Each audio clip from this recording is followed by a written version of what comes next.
నమస్తే రమ్మగారు. నమస్తే జయ. రమ్మగారు, మనం పంచభూత లింగాలు చెప్పుకుంటున్నాం. ఈ రోజు ఏ దేవస్థానం గురించి చెప్తారు? ఏ ఆలయం గురించి?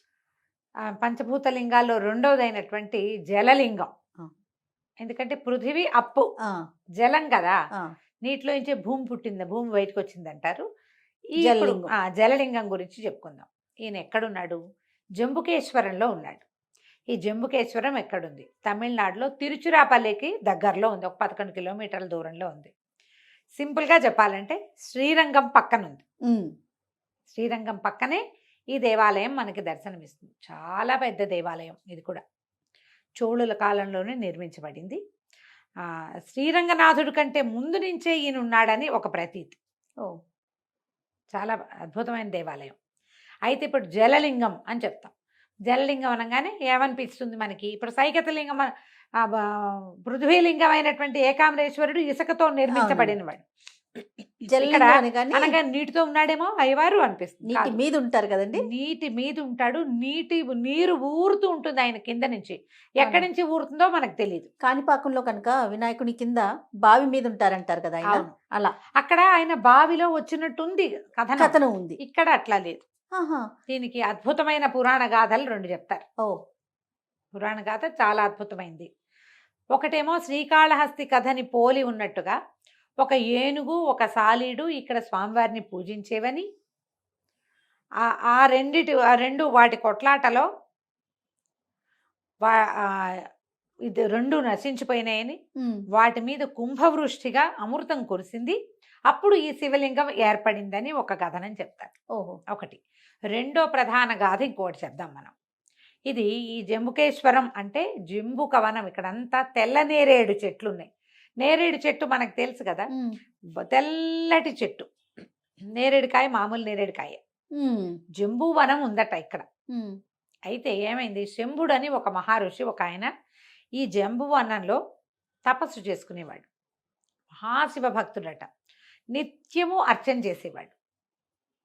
చేసుకునేవాడు, ఏదో తపస్సు చేసేవాడు. ఆయనకి ఏమనిపించిందట? ప్రత్యక్ష స్వరూపిగా ఉన్న భగవంతుణ్ణి పూజించాలని అనిపించింది. ఓ, ప్రత్యక్ష రూపంలో ఆయన ఎంతకాలమో తపస్సు చేస్తే పరమేశ్వరుడు ప్రత్యక్షమయ్యాడు. ఏం కావాలో కోరుకోమంటే, నిన్ను ప్రత్యక్ష పూజ చేయాలి నేను, అదే నా కోరిక అని అడిగాడు. అడిగితే అప్పుడు పరమేశ్వరుడు ఏమన్నాడంటే, నేను ఇక్కడ శివలింగంగా లింగంగా వెలుస్తాను, నువ్వు జంబూ వృక్షంగా ఉండు.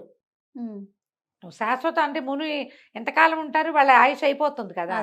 జంబూ వృక్షంగా ఉండి నన్ను సేవించుకోమని అన్నాడు. చాలా కాలం తపసమాధిలో ఉండి ఆయన వెళ్ళిపోయాక జంబూ వృక్షంగా పుట్టాడు. ఆ దేవాలయ సన్నిధానంలో ఉన్నటువంటి, లోపట్లో లేదు బయటే ఉంది, ప్రాంగణంలో ఉన్న జంబూ వృక్షం సాక్షాత్తు ఆ శంభుడనే ఋషి అని భావిస్తారు. ఆయన ఆకులు రాల్చేవాడు అయ్యవారి మీద. ఈ లింగం ఏర్పడినప్పుడు అది జలలింగంగా ఎవరికైనా కనపడిందో లేదో మనకు తెలీదు. మనకి కనపడే వీటి కథల్లో ఎక్కడా కూడా స్పష్టంగా అది చెప్పరు. ఎందుకు ఇక్కడికి నీరు వచ్చింది అనే దాని మీద ఒక స్పష్టత అయితే లేదు. కానీ ఇది శ్రీరంగం కంటే ముందే, దానికంటే ముందే ఏర్పడిన దేవస్థానంగా, అంటే ఏర్పడిన స్థానంలాగా చెప్తారు.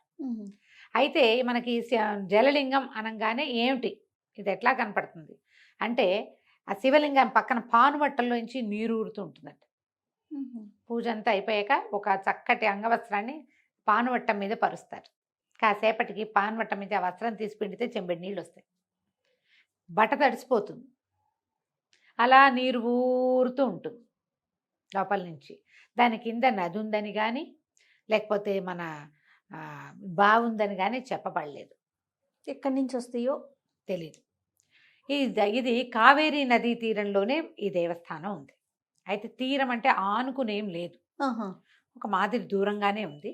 ఈ కావేరీ నదిని ఈ ప్రాంతంలో పొన్ని అని పిలుస్తారు. బంగారు నది. పొన్నం అంటే తెలిసిందే కదా మనకి, బంగారు నది. ఈ పొన్నిలో స్నానం చేసి జంబుకేశ్వరుని సేవిస్తే సద్యో విముక్తి లభిస్తుంది.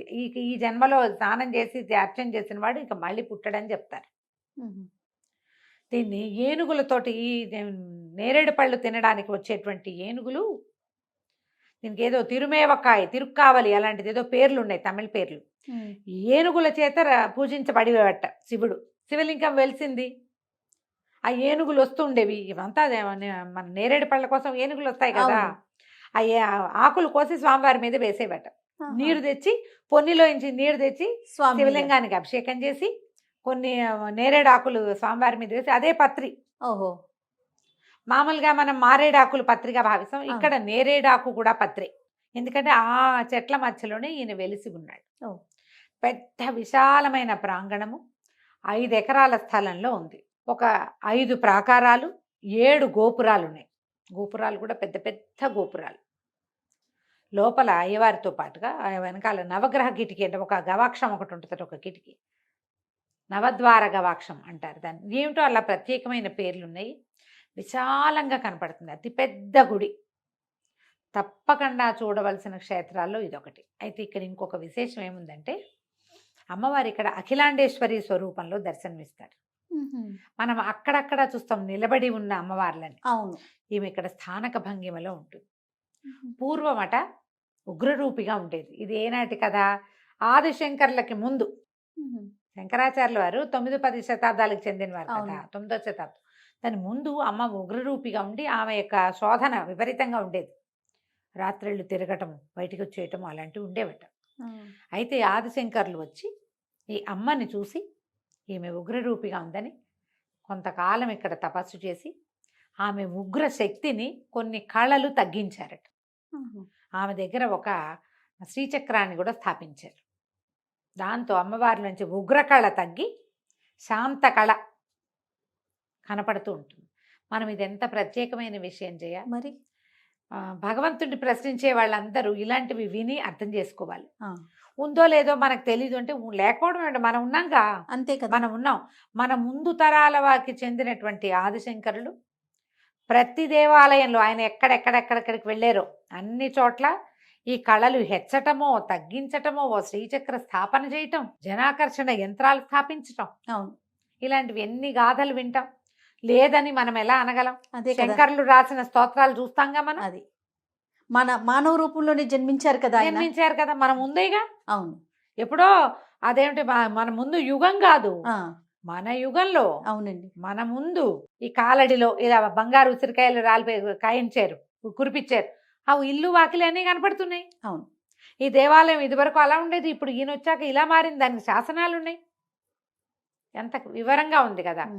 అయితే ఈ జలలింగంగా అసలు నాకు తిరుపతిలో ఉన్నప్పుడు కూరలు కొనడానికి వెళ్తుంటే చొక్కలింగం అప్పులింగం అని 2 బ్రదర్స్ ఉండేవాళ్ళు.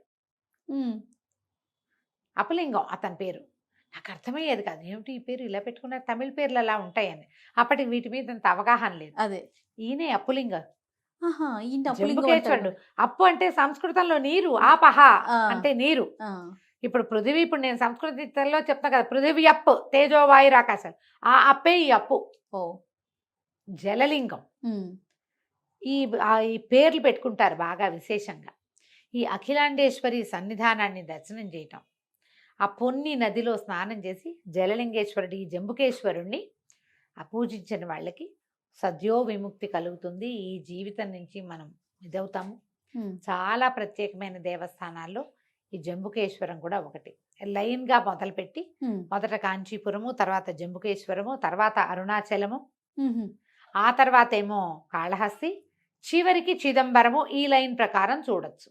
లేదా మీరు పైనుంచి వచ్చినా సరే, ఆకాశము దగ్గర నుంచి వచ్చినా సరే, ఆకాశము, వాయువు, అగ్ని, జలము, ఆ తర్వాత భూమి చూసినా ఇవరాయి దబరాయిగా చూడకుండా ఒక లైన్ ప్రకారం చూడండి. ఓకే.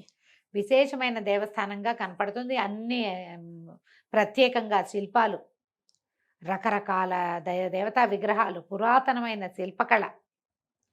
శ్రీరంగనాథుడే పురాతన దేవస్థానం. ఆయన కంటే ముందు ఎవరైనా శ్రీరంగం వెళ్తే దగ్గరలోనే ఉంది కాబట్టి జంబుకేశ్వరాన్ని కూడా తప్పకుండా దర్శించండి. అలానే రమ్మ గారు, నమస్తే. నమస్తే.